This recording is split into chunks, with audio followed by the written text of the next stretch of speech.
Hello, peace everyone. I wanted to share this video with you all today because of the recent discussion that has been going on regarding sexual abuse.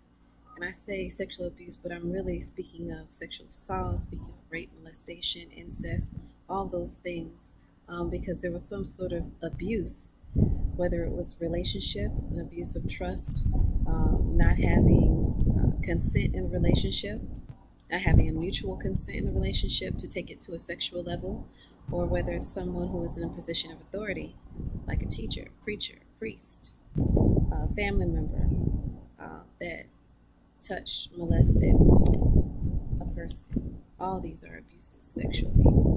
So I want to start with three things. It's not really planned or prepared. It's kind of off the cuff, so I apologize.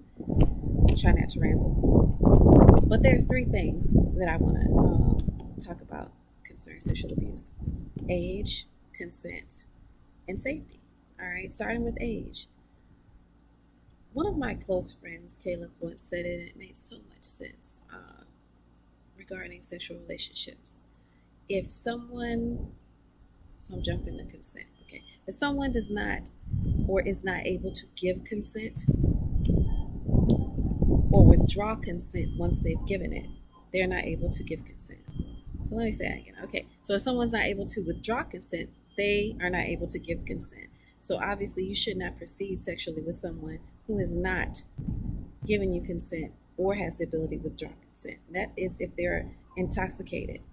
Okay, some of us out there, whatever, getting your Molly on, whatever it may be, with alcohol, marijuana, if they're not able to withdraw consent, they cannot give you consent. Okay? They can't withdraw consent. They are not able to give you consent. So don't even look at that situation as a viable option. Let's unlearn some of those negative things that we may have picked up over the years and learn it properly. They cannot withdraw consent. They cannot give you consent. Let that sink in. Back to age, obviously. Okay, I should have started with that. And it goes in two different spectrums, whether that person is a minor, a child. Some people are sick to approach or try to sexually take advantage of even infants, all the way to the other extreme of our elderly. So that's happening right now, too. Another situation, obviously, if it's a baby or a child, they do not even have the knowledge of what sex is. So they can't give you consent. You should not be having sex with people in that category. And on the other end of that, if someone is elderly, especially our Alzheimer's, dementia, or even just invalid elderly people, they cannot give consent. Some of them may not even realize what a sexual touch is opposed to a regular touch. You should not even be seeking a sexual intimacy with those people, especially if you're in a position of authority, taking care of them. All right. Now let me move on to safety. Safety. That's also very relevant in these sexual abuse. Some of these people, and I'm going to say pedophiles or predators, because they're both realistic terms. They're not victims here. They are the predators who seek to take sexual advantage of someone, oftentimes have diseases and whatnot.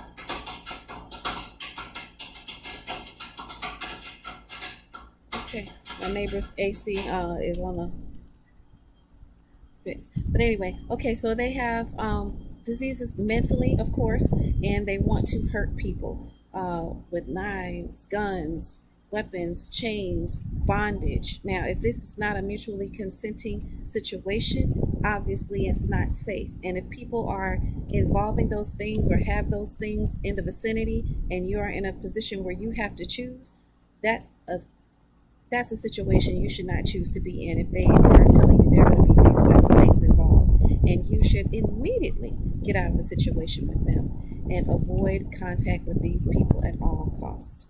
All right. And last but not least, I want to speak to my survivors like myself who have survived, thank God, have lived through the war, sexual abuse, being raped or molested. or in incest or sex trafficked or any of those situations, salute to you. My heart is with you. I stand with you. We have won the war of surviving the incident, although we have battles each and every day. And the conversations that are going on right now, I'm thankful for them, but it's time to shift the narrative, okay? So that as we deal with these consequences of all these actions, so should the pedophiles, the sexual predators, should have to deal with the consequences as well, okay? Because we're all on a healing journey of some type, and keeping this narrative solutionary and based on how we can change it, how we can prevent it, how we can stop it is where, well, that's the move we need to be doing. Okay, that's where we want to go with this. So, with that, I hope I include everything that was on my mind. If I didn't, I'll come back. This is my first video, hopefully, of many more. Love, peace, and more love. That's what we really need. Thank you.